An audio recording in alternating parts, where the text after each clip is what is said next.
নমস্কার বন্ধুরা, শ্রাবণীস রান্নাঘরে সবাইকে স্বাগত জানাই। আজ আমি আপনাদের সঙ্গে শেয়ার করতে চলেছি একেবারে ঘরোয়া স্বাদের সহজ কিন্তু ভীষণ সুস্বাদু একটি রেসিপি, ফুলকপি আলু ভাজা। এই ভাজাটা দুপুরে গরম গরম ভাত আর পাতলা ডালের সঙ্গে খেলে যেমন মুখে লেগে থাকে, তেমনি সকালে বা বিকেলে গরম গরম রুটির সঙ্গে খেলেও এর স্বাদ একদম আলাদা হয়ে যায়। কম মশলা, ঠিকঠাক ভাজা ফুলকপি আর আলুর মিষ্টি গন্ধ, এই সব মিলিয়ে তৈরি হয় এমন একটা রান্না যেটা ছোট থেকে বড় সবাই পছন্দ করবে। ঘরে সহজে পাওয়া উপকরণ দিয়ে কিভাবে এই ফুলকপি আলু ভাজাটা বানানো যায় সেটাই আজ আপনাদের সঙ্গে শেয়ার করব। তাই রেসিপিটা মিস না করে ভিডিওটা শেষ পর্যন্ত দেখুন। প্রথমে আমি আলুগুলো ছোট টুকরো করে কেটে নিয়েছি, কেটে আলুটা ধুয়ে নিয়েছি। আলুর মতন ফুলকপিগুলো কেটে নিয়েছি ছোট ছোট টুকরো করে, যাতে ভাজার সময় দুটো একসঙ্গেই ভালো মতন সেদ্ধ হয়ে যায় আর ভাজাটাও ভালো হয়। এভাবে কেটে নিলে সবজির স্বাদ ভিতর পর্যন্ত ঢোকে। এবার কড়াইটা গরম হয়ে গেছে, কড়াইতে আমি সর্ষের তেল দিয়ে দিলাম। অল্প করেই তেল দিয়েছি। তেলটা গরম হয়ে গেছে, এবার দিয়ে দেবো কেটে রাখা কপিগুলো। সব কপিগুলো দেওয়া হয়ে গেছে। এবার কপিটাকে ভালো করে নাড়াচাড়া দিয়ে দিলাম। গ্যাসের ফ্লেমটা কিন্তু আমি মিডিয়াম করে রাখবো এই কফি ভাজার সময়। এর মধ্যে দিয়ে দেবো অল্প করে লবণ আর হলুদ গুঁড়ো। এবার মিডিয়াম আঁচে এটাকে আমি ঢেকে ঢেকে সিদ্ধও হয়ে যাবে, ভাজাটাও অনেকটা হয়ে যাবে। একটু ঢেকে দিলাম, কিছুক্ষণ পর ঢাকনাটা তুলে আবার কফিটা নেড়ে দেব।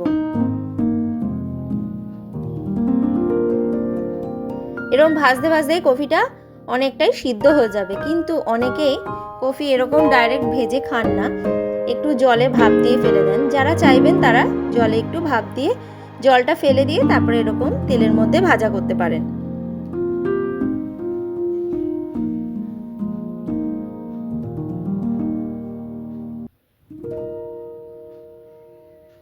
দেখুন কফিটা অনেকটাই ভাজা হয়ে গেছে, আর ঢেকে দেব না, কফিটা সিদ্ধও হয়ে গেছে। এবার তুলে নেব।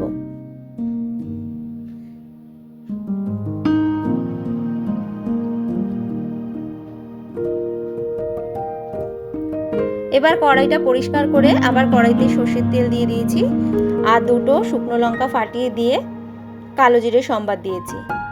ভালো করে তেলটা কড়াইয়ের ভিতরে চারিদিকে ছড়িয়ে দিতে হবে, নাহলে যখন আলুটা দেব তখন আলুটা কড়াইয়ের সঙ্গে লেগে যেতে পারে। এবার আলুগুলোও দিয়ে দিলাম ভাজার জন্য।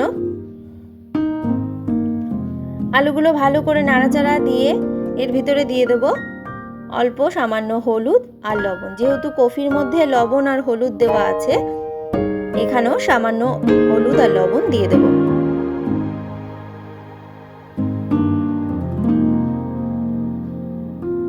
প্রথমে চেরা কাঁচা লঙ্কা দিয়ে দিলাম দুটো।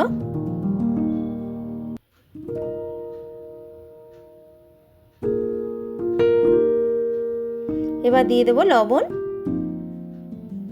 আর দিয়ে দেবো হলুদ গুঁড়ো।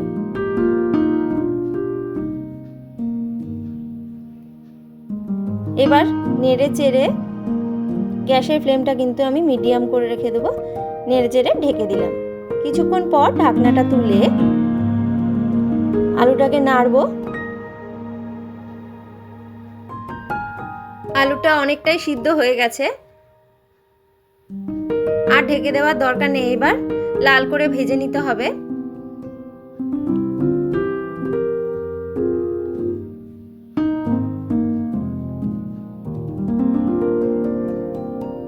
এবার দিয়ে দেবো ভেজে রাখা কফিগুলো।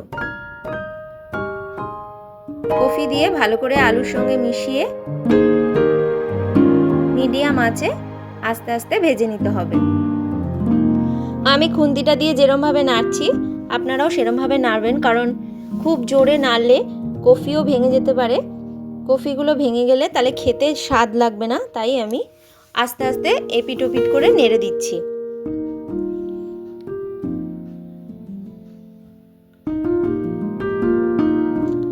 অল্প করে মিষ্টি দিয়ে দিলাম, যেহেতু কফি ভাজা তাই অল্প করে একটু মিষ্টি লাগবেই।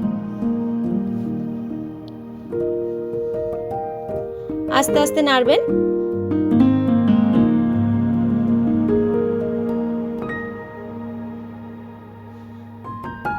ভাজাটা অনেকটাই হয়ে গেছে।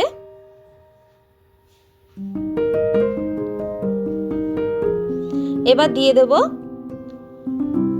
ফ্রেশ কেটে রাখা ধনেপাতা। এই ধনেপাতা দেওয়াতে ফুলকপি আলু ভাজার স্বাদটা দ্বিগুণ মাত্রায় বেড়ে যাবে।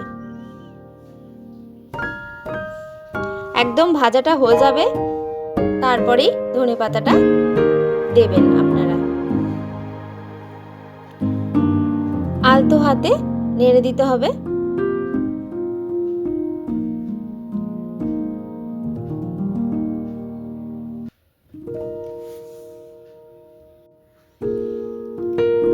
তো অল্প করে নাড়লেই এটা তৈরি হয়ে যাবে।